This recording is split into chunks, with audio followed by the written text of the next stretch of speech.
Hi, I'm Greg Wolf. Welcome to another edition of Unsportsmanlike Conduct. This week's installment, the dumpster fire that is the New York Knicks. As if the Knicks weren't a bad enough mess already, now comes the ejection, arrest, and Madison Square Garden ban of Charles Oakley. Think about that for a moment. Not only a former great of the franchise being thrown out and arrested at the arena he starred in for a decade, but banned from ever being able to enter that arena again, at least for now, by decree of the team's owner. Are the Knicks and James Dolan a dictatorship? Where the hell did this ban phenomenon all of a sudden become okay? Oh, wait a minute. It's starting to ring a bell. More on that in a minute. Didn't America and the Knicks learn anything from the Ninth Circuit Court of Appeals? First off, I agree with what the TNT crew said after the whole Oakley arrest went down. All sides look bad in this. And as a result, the NBA loses. It turned the game into a circus sideshow. And while both sides were wrong, I want to look at culpability, because I don't understand how Oakley, he was a paying customer on the night of the incident, can just be not only unceremoniously tossed, but arrested by a security team. My issue, and I don't get why no one is talking about this, MSG Executive Chairman James Dolan says Oak was being verbally abusive, shouting and cursing, and that is why he was removed. But if that's the case, and why they say he was removed, then why? Why did Dolan say in an interview Oakley should have never been allowed into the Garden in the first place? In an interview, Dolan said, quote, "If everything had gone well, he would have never made it to his seats." Dolan said Oak was verbally abusive and had an agenda from the very moment he walked in the arena doors. Really? So the moment he stepped in, he's calling for Dolan's head and disparaging the Knicks? How did he become aware of this agenda the moment Oak stepped foot in the Garden doors? If that's true, Oakley was either one, so unbelievably and extremely disrupted immediately upon setting foot into the arena, which I find hard to believe, that the very moment he walked through the door, Dolan's words, he was causing one hell of a scene to be noticed that quick. Or that MSG security team is better than SEAL Team 6. Or two, if he was that out of line, then simply show us that evidence that you claim that you have. Be transparent. It's sounding more and more to me that Oakley was getting tossed no matter what once his presence was known. It had nothing to do with anything at all being said, if anything was said at all. How Dolan is not being grilled on that statement is baffling to me. Oakley has even said there's been a team of security in the past who followed his every move, even to the bathroom, keeping an eye on him as if he were some rogue spy.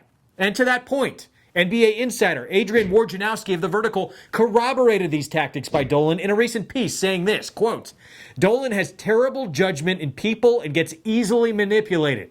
His instincts are horrible.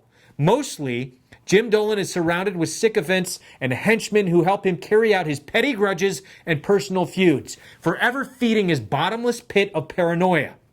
Wojnarowski goes on to add, quote, "In his employ, there are many officials who aren't tasked with creating a healthy working environment, but rather a dark atmosphere, long on suspicions, and the settling of scores, short on acumen and accountability."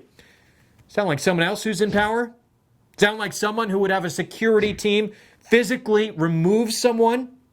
And after this terribly handled abysmal incident, how do Dolan and the Knicks go about damage control? By slandering Oakley, seemingly to build a case to make their overreaction seem justified. First is the tweet from the Knicks PR team explaining the incident and saying they hope Oak, quote, "gets some help soon." Dolan further adds more fuel to the fire, suggesting without any knowledge or proof to back it up, he may have a problem with alcohol. I don't know. Did Kellyanne Conway come up with that for Dolan? Because that sure sounds like a lot of alternative facts. If you don't know, don't say it or suggest it because you don't know. But doing a little digging, it's actually not surprising. We come to find out the alcohol card actually appears to be a go-to for the MSG executive chairman. 2 years ago, when a lifelong Knicks fan emailed Dolan about his disappointment over how Dolan has mishandled the team, and granted, it was a very non-complimentary email. What did Dolan do? Not only did he respond saying to go to root for the Nets because the Knicks don't want you, he also, wait for it, accused the fan of being an alcoholic. Maybe, he says. Exactly the same accusation he lodged against Oakley. Sounds like an infant-like knee-jerk reaction for Dolan. Blame the bottle. Sounds like a Twitter troll I know who blames the media for fake news. And look, I don't want to get too political here, but maybe that's not so surprising, considering Dolan not only openly supported the Electoral College elected President Trump, but also donated to his campaign. Not to mention having his Rockettes perform at the inaugural ball when Elton John declined, and Andrea Bocelli, and Garth Brooks. There's more? Celine Dion too? And Kanye West. You know, just roll everybody who wasn't going to go.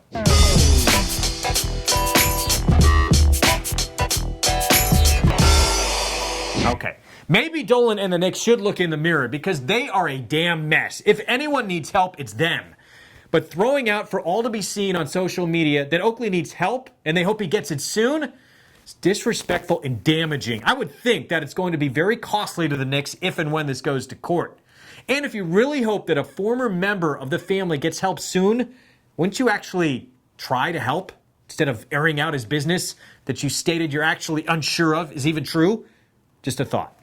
And shows how incredibly insincere that whole thing was. Worse than all of that, though, was Dolan doubling down and issuing a ban on Oakley from ever entering the Garden again. Unreal. The similarities to someone else in a position of power who attempted to do exactly the same thing to select races of people from ever entering our country. Again, Dolan's choice of which candidate to support is fine, but taking a page out of the Trump playbook with a ban on Oakley, this is where Adam Silver needs to step in and resolve this. He tried with Jordan, but Dolan wouldn't budge. Is Judge James Robart available for a ruling here? The so-called judge by the president-elect. Banning Oakley from the Garden, it's un-American. I grew up watching Oakley be an enforcer, protect Patrick Ewing, have the backs of all his Knicks teammates, give his blood, sweat, and tears. If an Oakley ban at the Garden is okay, this isn't my NBA. And I doubt it's the Garden or the Knicks team New Yorkers want.